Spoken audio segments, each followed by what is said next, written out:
Hello और नमस्ते दोस्तों। तो कैसे हैं आप लोग? आशा करते हैं सब लोग अच्छे होंगे और बहुत ही अच्छा कर रहे होंगे अपने जीवन में।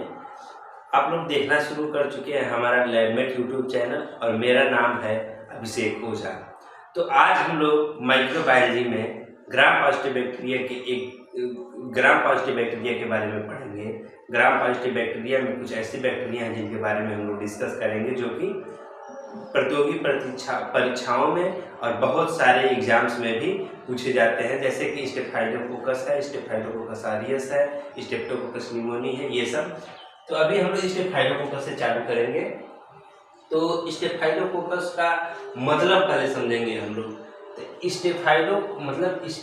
स्टेफाइलोकोकस जो है वो दो लैटिन वर्ड से मिलकर बना है, स्टेफाइल प्लस कोकस। स्टेफाइल का मतलब होता है बंच ऑफ ग्रेप्स, यानी अंगूर का गुच्छा।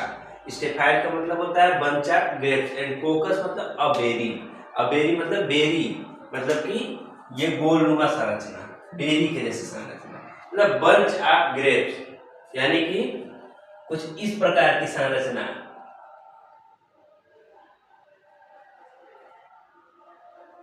इस प्रकार की संरचना को bunch of grapes of berry कहते हैं। स्टेफाइलोकोकस मतलब गुच्छेनुमा संरचना जो बेरी के जैसे हो, उसे हम लोग स्टेफाइलोकोकस कहते हैं। सेम इसी संरचना में आपको स्टेफाइलोकोकस देखने को मिलते हैं। स्टेफाइलोकोकस जो है इसी संरचना में आपको देखने को मिलेंगे गुच्छों में। बात करें कि इनके हैबिटेट्स का, तो किसी भी बैक्टीरिया के बारे में हम लोग जानते हैं तो सबसे पहले उसके बारे में पढ़ते हैं habitat, cultural characteristic, lab diagnosis उसका, और क्लासिफिकेशन वगैरह अगर जो उसका है तो क्लासिफिकेशन। बाकी लैब डायग्नोसिस पढ़ेंगे, पैथोजेनिसिटी पढ़ेंगे, पैथोजेनेसिस पढ़ेंगे, और जनरल मॉर्फोलॉजी के बारे में हम लोग डिस्कस करते हैं। बात करें हैबिटेट की, तो यह होता है ग्राम पॉजिटिव कोकाई होता है। यह कोकाई होता है, कोकाई मतलब इस प्रकार की संरचना को कोकाई बोलते हैं, गोलनुमा संरचना को। तो यह it is a gram positive cocci occurring in grapes like cluster. यह ग्राम पॉजिटिव कोकाई होता है जो अंगूर नुमा संरचना, यानी अंगूर के गुच्छे के जैसे पाया जाता है। यह नॉन मोटाइल होता है, दीज आर नॉन मोटाइल, मतलब यह चल फिर नहीं सकता है, एक स्थान से दूसरे स्थान में ट्रेवल नहीं कर सकता है, अपने स्वयं ये ट्रेवल नहीं कर सकता है थ्रू हमारे बॉडी पार्ट्स के मदद से, जैसे कि ब्लड में अगर इसका इन्फेक्शन है तो ब्लड अगर जो एक जगह से दूसरे जगह मूव हो रहा है हमारे वेन्स में, तो उसके थ्रू ये ट्रेवल कर सकता है, ना कि खुद ट्रेवल ये कर सकता है। ये खुद ट्रेवल नहीं कर सकता है। ये these are non motile, non spore forming, यानी कि ये स्पोर्स का फॉर्मेशन नहीं करता है, यानी अपने ऊपर स्पोर का कवरिंग नहीं करता है, यानी कि इसे इजीली हम लोग मेडिसिन से खत्म कर सकते हैं। यानी जो स्पोर फार्मिंग बैक्टीरिया होती हैं वो जल्दी मेडिकेशन से ठीक नहीं होती हैं, क्योंकि स्पोर्स को जल्दी मारा नहीं जा सकता है, स्पोर किल नहीं हो सकते हैं, मतलब स्पोर को जल्दी नष्ट नहीं किया जा सकता है, लेकिन बैक्टीरिया को किया जा सकता है। तो यह नॉन स्पोर फार्मिंग होता है। फैकल्टेटिव एनारोब होता है। फैकल्टेटिव एनारोब मतलब इसे ऑक्सीजन और कार्बन डाइऑक्साइड दोनों की आवश्यकता होती है। तो ये था हैबिटेट। और स्टेफाइलोकोकस का मतलब आप जान गए होंगे, उसकी जनरल मॉर्फोलॉजी क्या है, कि वो ग्रेप्स लाइक संरचना में पाया जाता है। अब बात करते हैं क्लासिफिकेशन की, यानी स्टेफाइलोकोकस जो है वो एक ग्रुप ऑफ बैक्टीरिया है, ना कि एक बैक्टीरिया है। तो हम लोग स्टेफाइलोकोकस को पहले जानेंगे कि उसमें स्टेफाइलोकोकस के क्या क्या ग्रुप्स हैं, क्या क्या जो है कि कितने प्रकार के उसके बैक्टीरिया पाए जाते हैं।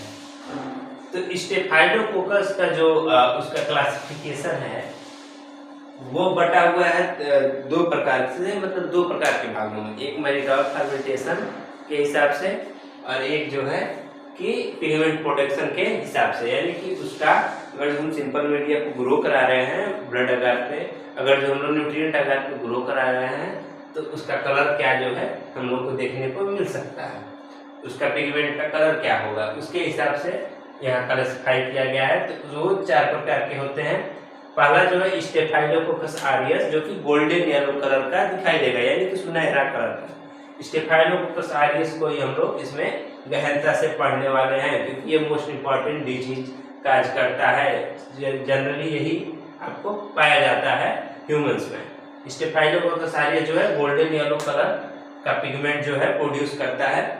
स्टेफाइलोकोकस सिट्रस जो है वो लेमन येलो कलर का है, यानी कि लेमन येलो। सिट्रस मतलब होता है ये नींबू, सिट्रस मतलब नींबू, और लेमन येलो यानी कि लेमन येलो यानी नींबू वाले पीले कलर का दिखेगा। थर्ड पे है स्टेफाइलोकोकस एल्बस जो कि व्हाइट कलर का पिगमेंट प्रोड्यूस करता है सिंपल मीडियम में। स्टेफाइलोकोकस एपिडाइडिमिस या सेप्रोफाइटिकस भी इसे कहते हैं। यह यूटीआई इन्फेक्शन है, जेनाइटल यूरिनरी ट्रैक्ट यानी यूरिनरी ट्रैक्ट इन्फेक्शन को ये कार्य करता है। तो ये थे क्लासिफिकेशन जो है पिगमेंट प्रोडक्शन के आधार पर। अब हम लोग दूसरे टाइप की बात करेंगे, यानी क्लासिफिकेशन। एक तो हम लोग जान गए पिगमेंट प्रोडक्शन के हिसाब से, यानी पिगमेंट प्रोडक्शन के आधार पे कैसे जो है कि उसका क्लासिफिकेशन 4 भागों में हुआ था। अब हम लोग कोआगुलेज और मैनिटॉल के फर्मेंटेशन, यानी कोआगुलेज पॉजिटिव और मैनिटॉल फर्मेंटेशन का, कोआगुलेज प्रोडक्शन और मैनिटॉल फर्मेंटेशन के हिसाब से 2 प्रकार से इनको डिवाइड किया गया है, यानी कि यही दोनों जो है वे प्रक्रियाएं महत्वपूर्ण भी हैं ह्यूमंस में, स्टेफाइलोकोकस ऑरियस और स्टेफाइलोकोकस एपिडर्मिडिस। तो बात करें स्टेफाइलोकोकस ऑरियस की, तो वो कोआगुलेज पॉजिटिव और मैनिटॉल फर्मेंटिंग होता है। स्टेफाइलोकोकस ऑरियस जो है वो कोआगुलेज पॉजिटिव होता है, यानी कोआगुलेज का प्रोडक्शन करता है सिंपल, अगर जो हम लोग उसका बायोकेमिकल टेस्ट करते हैं, और मैनिटॉल को ये फर्मेंट करता है। तो वो जैसे ही कोआगुलेज पॉजिटिव आता है और मैनिटॉल फर्मेंट होता है, तो हम लोग जान जाएंगे कि ये कौन सा स्टेफाइलोकोकस है, स्टेफाइलोकोकस ऑरियस है। अगर जो दूसरे सब टाइप की बात करें स्टेफाइलोकोकस एपिडर्मिडिस की, तो वो कोआगुलेज जो है कि निगेटिव होता है, यानी कोआगुलेज को फर्मेंट कोआगुलेज का प्रोडक्शन नहीं करता है, और मैनिटॉल को भी ये फर्मेंटिंग नहीं करता है, यानी दोनों में निगेटिव आता है। अगर जो हम लोग ग्राम स्टेन करके अगर जो स्लाइड बना के देखेंगे ग्रोथ आने के बाद, तो बाई से हम लोग जान सकते हैं कि ये स्टेफाइलोकोकस है या स्टेप्टो है, जो भी है उसका हम लोग डिक्लेरिफिकेशन कर सकते हैं। उसके उपरांत हम लोग बायोकेमिकल टेस्ट करेंगे ये पता करने के लिए ये कौन सा टाइप है स्टेफाइलोकोकस का। अगर जो ग्रेप लाइक संरचना दिख रहा है, यानी कि गोल गोल बेरी जैसे संरचना दिख रही है गुच्छे में, तो वो स्टेफाइलोकोकस है। उसके उपरांत हमको उसकी जीनस का पता लगाना है, तो हमको जो है कि बायोकेमिकल टेस्ट करना होगा। बायोकेमिकल टेस्ट जब हम लोग मैनिटॉल और कोआगुलेज का अगर जो हम लोग बायोकेमिकल टेस्ट करेंगे, तो वहाँ पे क्लैरिफिकेशन होगा कि अगर जो कोआगुलेज पॉजिटिव और मैनिटॉल फर्मेंटिंग हो रहा है, तो वो स्टेफाइलोकोकस ऑरियस है। अगर जो कोआगुलेज नेगेटिव और मैनिटॉल फर्मेंटेशन नेगेटिव है, तो वो जो है कि स्टेफाइलोकोकस एपिडर्मिडिस है। बात करें इसके शॉर्ट एक ब्रीफ देखें कल्चरल कैरेक्टरिस्टिक की, तो इसे क्या क्या नीडेड है। तो ये टेम्परेचर जो है 10 से 42 डिग्री सेल्सियस टेम्परेचर जो है इसे अनिवार्य होता है, इतने के बीच में ये ग्रो कर सकता है। पीएच जो है इसका 7 से 7.4 to 7.6 होना चाहिए। इसका ऑप्टिमम टेम्परेचर 37 डिग्री जो कि हॉट एयर ओवन का टेम्परेचर रहता है, इंक्यूबेटर का टेम्परेचर जो है 37 डिग्री सेल्सियस रहता है, यही इसका जो है टेम्परेचर होना चाहिए। तो ये था स्टेफाइलोकोकस के बारे में हम लोग जाने। अगले वीडियो में हम लोग स्टेफाइलोकोकस ऑरियस के बारे में जानेंगे। तब तक के लिए धन्यवाद, फिर मिलते हैं अगले वीडियो में। बाकी आप हमारे वीडियोस को देखते रहिए और इसे अपने स्टूडेंट्स को, अपने छात्र दोस्तों को फॉरवर्ड कीजिए, जिससे वो पढ़ के अच्छा खासी जानकारी ले सके माइक्रोबायोलॉजी के बारे में, या लेबोरेटरी से फील्ड से हैं, या नर्सिंग फील्ड से हैं, या फार्मेसी फील्ड से हैं, मेडिकल की किसी फील्ड से हैं, तो आपको हमारी वीडियो जो है बहुत सूटेबल होंगी, बहुत ही आपको सहायता प्रदान करने वाली होंगी। तब तक के लिए धन्यवाद।